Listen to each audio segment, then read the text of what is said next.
सा करेला काम, सास कहे पुतोहिया सा करेला काम, बेटा लगावे पीछे में लगाम, बेटा लगावे पीछे में लगाम।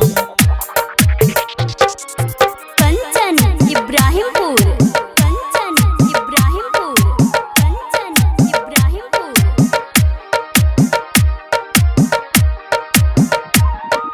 ससुर भैसुर सब देखै लागेलै, तिलक दहेज संगे कन्या आनल कई, कन्या आनल कई। अरे ससुर भैसुर सब देखै लागेलै, तिलक दहेज संगे कन्या आनल कई। बेटा भजे जुइत पुतोहिया के नाम, बेटा भजे जुइत पुतोहिया के नाम, लोग करे सासू के नाम बदनाम, लोग करे सासू के नाम बदनाम।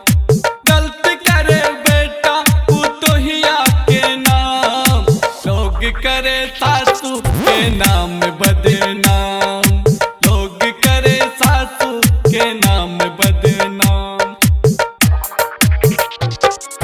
कंचन इब्राहिमपुर, कंचन इब्राहिमपुर, कंचन इब्राहिमपुर।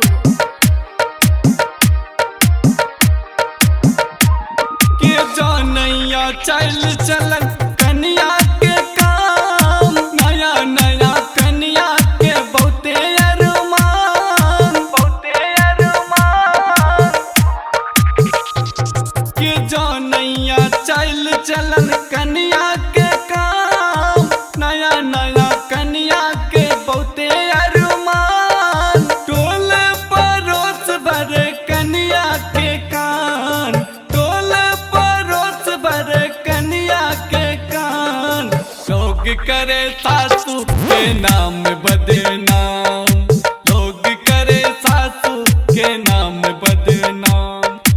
गलती करे बेटा पुतोहिया के नाम, लोग करे सासू के नाम बदनाम, लोग करे सासू के नाम बदनाम। कंचन इब्राहिमपुर, कंचन इब्राहिमपुर, कंचन इब्राहिमपुर।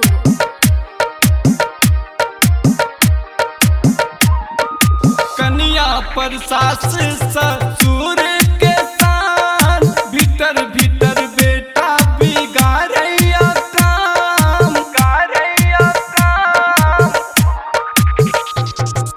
कन्या पर सासो ससुरों के साथ, भीतर भीतर बेटा बिगाड़ैया काम।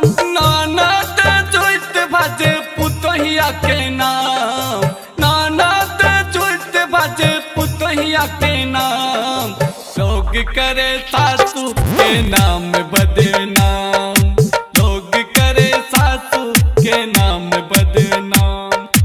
गलती करे बेटा पुतोहिया के नाम, लोग करे सासू के नाम बदनाम, लोग करे सासू के नाम बदनाम।